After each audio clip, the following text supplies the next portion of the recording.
this is Liz from People I Think Are Cool, a bi-weekly podcast where I interview my favorite creatives from across the globe.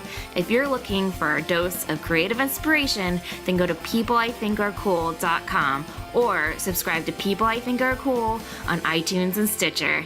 You like film, from cult to classic, from blockbuster to B-movies. And there just isn't that one place with all the fan fervor and passion that's covering the kind of mad, diverse brilliance that you love. Well, that's where you're wrong. AfterMovieDiner.com is that fan-built movie nirvana just for you, featuring the sweet, sweet writings of the wife dork herself. AfterMovieDiner.com. Go there, be the best you can be. They're coming to get you, Barbara. What? Are you kidding? We got us a family here. Can you dig it? Can you dig it? Can you dig it? You are listening to the In the Mouth of Dorkness podcast, the official podcast of the Alamo Drafthouse, Winchester. Welcome to another edition of the It Modcast podcast. Joining me is Brian Young. God, I love being a turtle! The Turtle Dork. Your BF's about to get F'd in the B. And also joining us is Lisa Gullickson. Quick, suck it before the venom reaches my heart. Wife Dork. This party is McDonald's. I'm loving it. And I'm your host, Darren Smith. Warm. Warmer. Disco. The Disco Dork. To defend. This is the pact. But when life loses its meaning and is taken for naught, then the pact is to avenge. And welcome to another edition of the It Modcast podcast. Wow, Brad is dealing with some film school rejects related deadlines. He is Dork Cave adjacent, clickety clacking away. Yeah. I don't know if they can actually hear that. Brad's yelling from the other room. We're just sliding food to him, like he's in the jail cell. Nobody knows the trouble. Keep it quiet in there. We're recording. So this shouldn't be a long episode, but we will try our best to make sure. We're going to practice quality over quantity, maybe. For the first time ever. All right. So we'll see how this goes. Brian. We'll strive for that. All right. Begin the striving. How was your week in Dork? Week in Dork was pretty decent. There was actually one big release on Netflix this past week. Queer Eye? Oh, Season 3? I'm sorry, Lisa. But I'll put that in my queue. I'll make sure to check that one out. It was Triple Frontier. Triple Frontier, the new film by J.C. Candor. Oh, man. Uh-oh. Did you see it? Come on, man. Did you see it? I don't want to interrupt you. Anyway. Yeah, this is the new film from the director of A Most Violent Year. And, oh, goodness, I don't have his filmography up. I forget the first film that he made. Also starring Oscar Isaac. Oscar Isaac as well. And this is, I have IMDb, 5 former Special Forces operatives reunite to plan a heist in a sparsely populated multi-border zone of South America for the first time in their prestigious careers. So these are kind of like retired Special Forces operatives, and they're taking on this heist that doesn't have the backing or the funding of the U.S. government. So they're doing this all on their own. So and it's a pretty elaborate and extensive heist that I don't want to give too much away, but they end up getting a lot of money. But what the movie I enjoyed the film, but the movie kind of plots along, and I think it runs a little bit too long. But I really thought that the beginning of the movie, and even as we get into like the second act, to me, I thought was really, really strong with the character work that we see in the film, specifically from Charlie Hunnam. For me, I liked everybody in the film. I thought Oscar Isaacs was great. I thought Ben Affleck really has a compelling through arc for his story, as far as like dealing with what he's dealing with where he is in his life right now, his history that he has with his children and his ex-wife. And, Oscar Isaac's really trying to recruit him, and him being a little bit more hesitant. But then we see how that changes throughout the course of the film once they go on to this mission. And I thought that was just an interesting observation for his character, to see how the greed of it kind of takes over for him. But I don't know. I mean, I kind of got a little man crush on Charlie Hunnam. He of course, King Arthur. I love King Arthur. I thought you were going to go to Sons of Anarchy. I also have a man crush on Charlie Hunnam. Yeah. Yeah? Yeah. Really? Yeah. Are you just man crushing because Brian is man crushing? No, he's streamy. Oh, he is. Yeah, I mean, look, I can't refute that. It's she's it's right. It's a scientific fact. Yeah. All right. But I like the way he played his character. There's a quiet demeanor to him. He's the older brother of Garrett Hedlund's character, who I like Garrett Hedlund a lot from Four Brothers and Tron Legacy. I like him as well, and they work well as brothers. And then Pedro Pascal, I think they really give all of these characters really kind of defined characteristics, and they're just phenomenal together. There's some twists that happen throughout the course of this movie. The heist actually takes place, I would say, maybe around the end of the first act, beginning of the second act, because this isn't a film that leads up to the heist. It's actually a movie that I think deals a little bit more with the aftermath of it and how it affects these former soldiers, dealing with the greed, dealing with the obsessive nature of it, and also as they go on this journey trying to leave South America, how they start to kind of turn on each other a little bit because of that. And you can see how that's kind of waning on them as well. And then there's something specific with Ben Affleck's character that I don't want to give away here, but it was a little bit shocking, but I think it also kind of plays into ultimately where his character was kind of going from where we see him, as far as like what I was mentioning, with him kind of becoming obsessed with the greed of trying to get this money and whatnot. So, I mean, it deals with like that PTSD and trauma of like, former military soldiers. I don't know if it didn't necessarily does it in the best way, but I think it's trying to explore something with this kind of plot heavy story. They say it's an action thriller. I don't know. I think it's not as heavy on like the action thriller part. Yeah. For me, I kind of took away more from it, just a lot of the character work that I saw. More of a drama? More of a drama, and just seeing all five of these pretty stellar actors just kind of interacting with each other. It's a phenomenal cast, and I just love seeing all of them just kind of interact together. Oscar Isaacs is one of my favorite actors working right now. Ben Affleck I've always been a fan of, and as I've already mentioned, my man crush on Charlie Hunnam. So this is just perfect. Pedro Pascal, I mean Prince Oberyn. Yeah. So it's Brian is just in a fog of infatuation. I am, man. It was awesome just to kind of watch this movie. But I mean, it's at the end of the day, I gave it 3 stars on Letterboxd. It's a solid film with, I think, some pacing issues as we get towards the end, and I probably wanted to see a little bit more. Probably them diving a little bit more into like those explorations of what some of these soldiers deal with, especially like what brought them to this point of taking on this type of mission. Yeah. So we get a little bit with Ben Affleck's character, and I think they do a good job in the first act of it, but I think a lot of that is due more to the acting and not really the script, because of just how good these actors are. But I would have liked to have seen them kind of flesh that out a little bit more, to really hit home those some of those acts that we see later in the film. But decent film. I enjoyed it. I would recommend it. So JC worked with he had Bradford Younglin's A Most Violent Year. Yeah, that was not the case with this movie. I don't believe so. Let me double check if you guys can vamp for a little bit. It was written by Mark Bowl, who works with Catherine Bigelow a lot, who did Zero Dark 30. And she might have had some. I think she was an movie. executive producer on it. Yeah, but I don't know who cinematographer was. No, this was somebody named Roman Vasyanov. Okay, so never heard of him. But yeah, Bradford Young. He's actually working with Ava DuVernay on her Netflix miniseries. The one about the Central Park 5. Oh, shit. I remember you telling me that. Yeah, they just came out with a teaser for that. And it's coming out at the end of May, which I'm dying to see. I can't remember the exact name of it, but, man, I can't wait for that one. But, yeah, that's my weekend dork. All right. Wife dork. I feel like I have a lot of weekend dork balls in the air right now. There's things I have started and desperately want to talk about. But I do have one series, HBO series, that I have just completed, so I'm going to talk about that. But before I talk about that, first, I'm going to assign Brian to watch season 3 of Queer Eye. Okay. And here's why.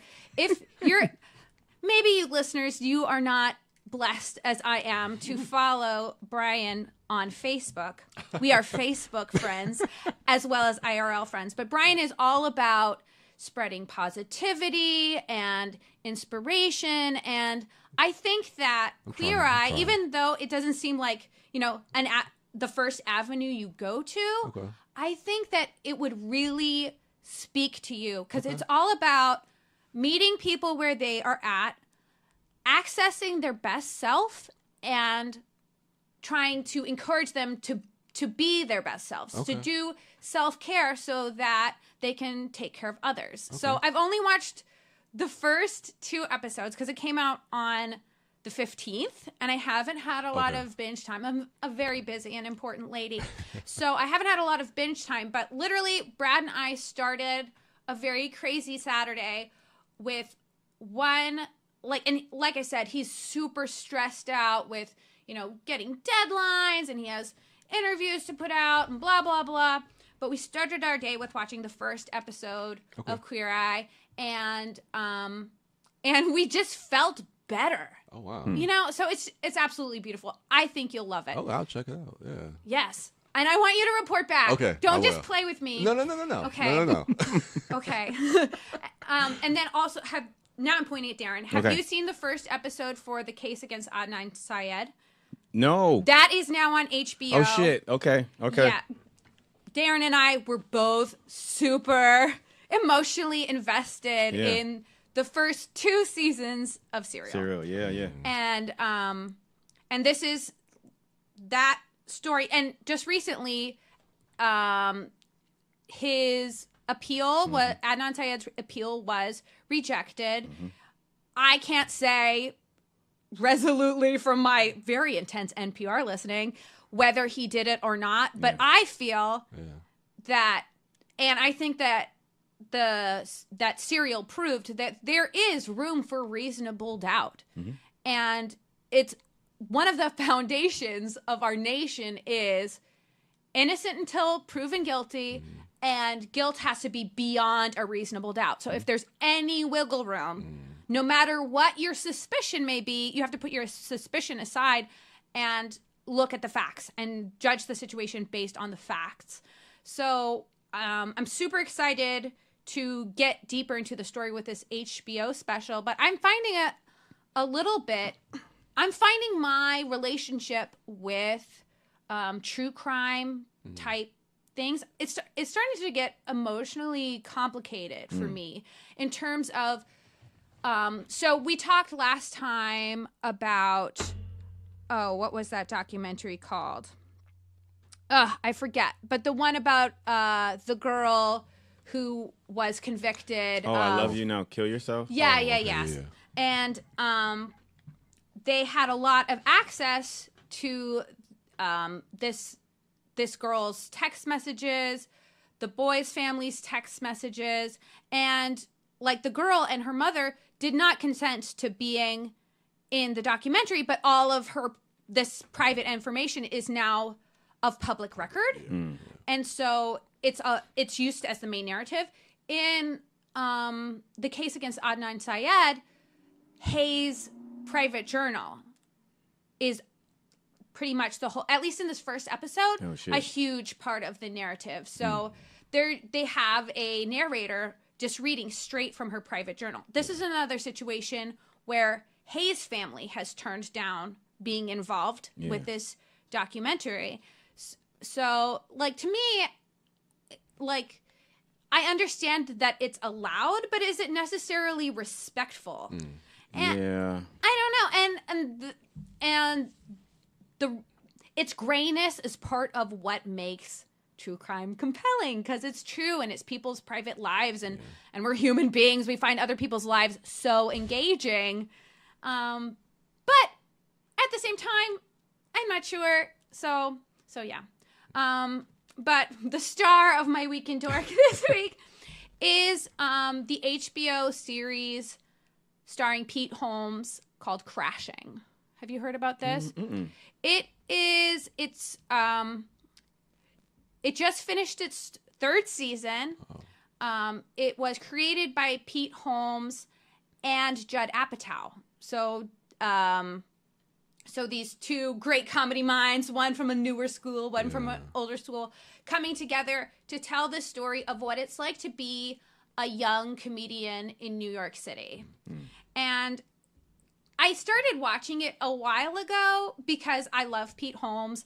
I am a regular listener to his You Made It Weird podcast, and I've been listening since it started in 2011. So the story covers the time. So it's semi-autobiographical. It takes the main character of the story is played by Pete Holmes and is called Pete Holmes. And some of the high marks of the drama come from his actual life. So in his actual life, he was raised evangelical Christian. He got married very young. And while he was married, started pursuing comedy, but he was kind of one foot in, one foot out because he had this wife who wanted to live in the suburbs, wanted to have that kind of life. Well, she cheated on him with another guy, and they got divorced. And after they got divorced, he said, "Screw it. I'm going to New York City and I'm really going to pursue this dream of mine." Yeah. And then over the course of starting his career, his Christianity started to come into question. He started, pursuing like more of a spirituality kind of idea. And he started, trying to do comedian things, like things he didn't do, like drink. Sleep around, just like that kind of thing. Yeah. And it's funny because when you he gets very personal on his podcast. So a lot of this storyline, I feel like I've kind of partially experienced because I remember when he was like going like, I'm a Christ leaning, I still love Jesus and blah, blah, blah. And then, I remember he's like, I think polyamory is okay. Like going through that kind of phase. And now he's just kind of like an LA Christian. He's Christ leaning, but super hippy dippy, way into doing mushrooms and, whatever, very meditation, a lot of Eastern religion type influences. And he now has a wife and a baby, and he's now just living it up his best life, being a really successful comedian who had an HBO series, now finished. So I decided, okay, now that it's canceled, I'm finally going to barrel my way through. Okay. And it's a great show. You haven't seen the previous 2 seasons before? I watched the first season, and then he started experimenting more with drinking and with my emetophobia. I'm I don't want to see, and I got burned by watching Ricky Lindholm and Kate McCucci's Garfunkel and Oates. There was one episode where Ricky Lindholm is giving head and pukes on a comedian whose name I can't remember right now. I want to say, I forget. Anyway, so that disturbed me. So I was just like, I'm not watching any comedian shows anymore. Yeah. But I love Pete. So I decided to watch this show. It's great for comedy nerds because it's just full of comedians that I love to see. Like Aparna Nancharla has she plays one of the regular, she doesn't play herself. She plays another comedian coming up with Pete Holmes. His actual girlfriend, Jamie Lee, plays his old girlfriend, an ex-girlfriend, plays his girlfriend on the show, and they kiss and make out and stuff. And I'm like, that's weird. And Lauren Lapkus plays his ex-wife, and just all of these comic people that I love. You get to see a lot of old comedians I don't necessarily seek out anymore. Greg Fitzsimmons is actually a writer on this. Dave Attell. I wrote down a bunch of people. Bill Burr. And then, there's the Lucas brothers and John Mulaney, and it's all of these people that I love. But I found it very weird watching this guy that I listen to every week that I feel like I know. I'm like, I don't want to watch Pete Holmes do a sex scene.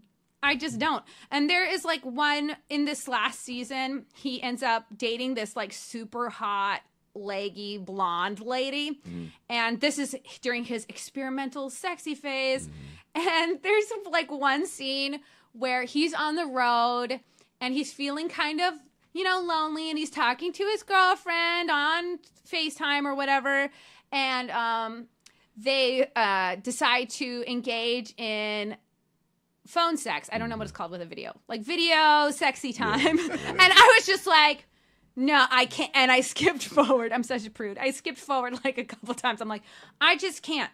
He's my friend. Yeah. I just don't want to see Pete Holmes do that. Okay. But I super recommend the show if you're at all curious about, like, man, what would it really be like? Like, I've heard Pete talk to a lot of comedians, obviously, on his show. Yeah. And they all, when they do talk about crashing, they all talk about how, like, legit it is and how really true to life his experience is.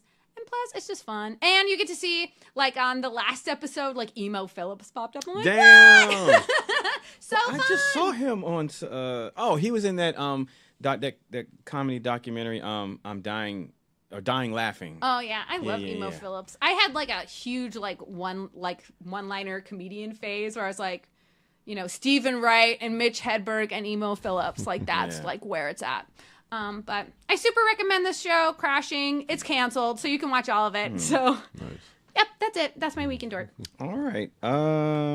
My Weekend Dork was actually pretty light as well. As far as, like, movies go, I've been playing video games a lot. The Division 2 got released officially, and I've just been playing that. But I did manage to check out a few of the episodes of the new Netflix anthology series, Death, Love, and Robots, which is, from my understanding, is a rebranding or renaming of what was to be a Metal Hurlant, or AKA Heavy Metal series reboot of sorts. And for those who don't know, Heavy Metal was a fantasy sci-fi, or is a fantasy sci-fi magazine publication that was ported over from the French. I want to say in the 70s, the French. It was titled Metal Hurlant, and it was like an anthology comic magazine. You would have different artists come in with different stories, and they would just do like a couple pages, a graphic novel, comic book story, whether it be fantasy, science fiction, or monsters, or boobs. There was boobs in it a lot. And so that the movie that came out in the 80s, the animated film Heavy Metal, was basically an animated feature-length version of the Heavy Metal / Metal Hurlant publications. Well, anyway, from my understanding, David Fincher has been trying to get this series off the ground for a while now. And I want to say it's also co-directed by Tim Miller. He also helped produce it. And so I thought it was going to be like... sort of like Heavy Metal, the film, in which you have a wraparound narrative, and then within that wraparound narrative, you have like these anthology type stories. But at least Netflix is breaking it up. Like each segment, each story has a beginning and a credit sequence. So as soon as it's over, like credits will roll. It won't just go into the next story like anthology film. So it's not presented as an anthology film. It's just presented as an anthology series, series of shorts. And for the most part, and the big deal about it is that it is, at the very least, from what I've seen, it's strictly animated. Whether it be CG, some episodes are, or some shorts are hand drawn animation, and others. There's one called Suits, which is pretty cool, and it's sort of like the Spider-Man Into the Spider-Verse style of animation, where like the frame rate is kind of jittery, but it also has the same type of cartoon style, but it doesn't have as many layers of overlay of different styles as Into the Spider-Verse. But like if you stripped away like some of the different like the dotted effects and the comic lines and stuff like that, if you stripped all that away and took it to its base form, that's what this particular episode looks like. And the cool part about it is that because all of the stories are either science fiction or basically all of them are, now the ones that I've seen all have a science fiction element or slant to it. So, and there's action pretty much happening in each episode for the most part, and not necessarily like balls to the wall action, but something is propelling a character forward, or something action based happens to one or more or all of the characters in each of these shorts. So because they're short, they're only about like a few of them are like they range from anywhere from 5 to 17 minutes in length for each of them. So you have to establish and tell a story within a short period of time. So there's not a lot of waiting, for something interesting to happen. But also the downside in that is if you don't have an efficient storyteller, then you run the risk of having some type of action happen, but you having no investment because, either stakes or a character wasn't developed enough for you to be invested into it. But at the very least, it works in small, interesting chunks. One is called The Witness. So this lady she's putting on makeup in her apartment, and she hears there's a scuffle happening, and she hears a gunshot, and she looks out the window, and she sees a guy has just killed someone, and the guy sees her, and she's like, "Oh shit, I got to get out of here! I just witnessed a crime." So she puts on all her shit, and she hauls ass out the apartment, and the guy gives chase, and I'm kind of gonna spoil. I don't want to spoil it. No. I do. Okay, I'm not gonna spoil it. No, don't. It just came out. No, don't spoil it. Okay, I'm not gonna spoil it. But it doesn't. It's kind of predictable, but it's kind of not. But it's very cool at the very least in concept. All of the shorts that I've seen so far, at the very least in concept, are very cool and interesting. I think so far, like Suits is my favorite, as it does the most in regards to making you feel something about some of the characters, and even if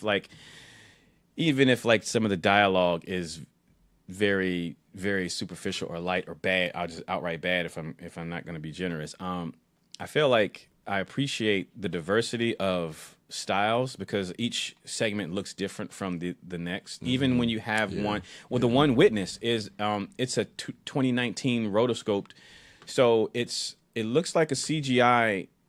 It looks like live action, but also looks like CGI in that. I think I remember seeing that in the trailer. Yeah, and so they'll have an actor. They'll actually film someone live action in a real place, and then they'll just go over that person's face and give it like this cartoony, hyper stylized graphic novel type of look aesthetic, which I really appreciate it. And then, that thing that I said for Suits, where I said it looks like Into the Spider-Verse, but it doesn't have those extra layers. With this, it's rotoscoped, but it does have extra layers to make the live action stuff look like a comic book panel, like a graphic novel panel, which actually falls in line with the Metal Hurlant / Heavy Metal magazines, the publications, because they're very much in the same vein. You have just different artists with different stories, and it makes for a variety of art styles and design techniques and aesthetics. So I appreciate that about the show.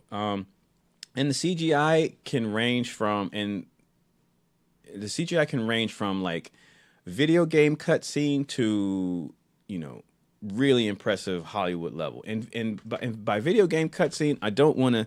That's not a slight, because the quality of video games in general, especially narratively speaking, has increased exponentially, and especially like the video game cutscenes. They're directed extremely well. They're directed better than a lot of regular television and or films. And then just the graphic quality of the CGI in video game cutscenes has increased tremendously. So I'm not saying that as a slight, but I'm just saying like video game cutscenes are not on the level of a Pixar film or Weta or something from ILM or something like that.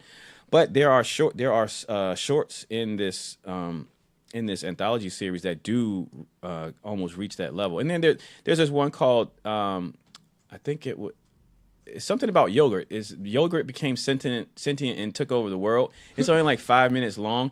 It has like the characters in it look like the people in Wreck-It Ralph that lived in the apartment. But so it has a cartoony style, but it looks like a Pixar animated short. And it's about like yogurt becoming sentient and not necessarily taking over the world, but actually it betters humanity. I don't know. It's really funny. It's really cute, and it doesn't overstay its welcome. I feel like all of the shorts that I've seen thus far have that going for them because they're of the length that they are. They don't overstay their welcome. So I appreciate that. I feel like if this were in film form, it would be a long ass friggin' film because from my understanding, I think they're like 17 or 18 shorts. So that's the thing with when you have anthology films, each segment sometimes they range from like anywhere from 15 to 20 minutes. And if that particular segment isn't good or appealing to you, you feel like, oh my God, I got to sit through 20 minutes of this. This 20 minutes feels like an hour. Whereas these shorts, firstly, you can skip them because they're presented individually. But secondly, at the very least for me, they don't outstay their welcome. So I will say that. I caught Captain State today as well. I'm going to be very brief. Rupert Wyatt directed this. He also directed Rise of the Planet of the Apes, which had me interested. And I found the trailers fascinating. And what they were presenting, and the movie is that, and it does, especially the second and the third act. I feel like the story picks up and what the narrative pieces start coming together. But that the first act was kind of hard for me to get engaged with the film. It's been getting some really good, from decent to good reviews online, which had me kind of even more excited on my way to the theater. But I would say I'll give it 3 stars. It's a 3-star film. It's not bad by any means. It's just, I don't know, like, part of me feels like the aesthetic was uninteresting, as it takes place in Chicago. Now, this epidemic, this alien invasion is worldwide. It's widespread in that regard. But we're focused on this one particular, this particular city, and so. I will say it's interesting in that you have this decayed urban environment of Chicago with these sprinklings of sci-fi peppered throughout. It does make for an interesting visual, but those sci-fi pepperings are sparse. They're few and far between. They say they really reserve that element for like the final act of the film, which I appreciated because it made. I don't know. It made the film feel like there was a sense of escalation and tension, and there were, as far as like plots and schemes go, like there's this thing that has to happen in the second act leading to the third act where they have to infiltrate this public speaking and basically try to assassinate this guy to incite a war, and how they put that together and then how they execute that, I found it extremely intense. And the whole time I was thinking like, damn, Lisa would like this as far as like plots and schemes go. I like aliens too.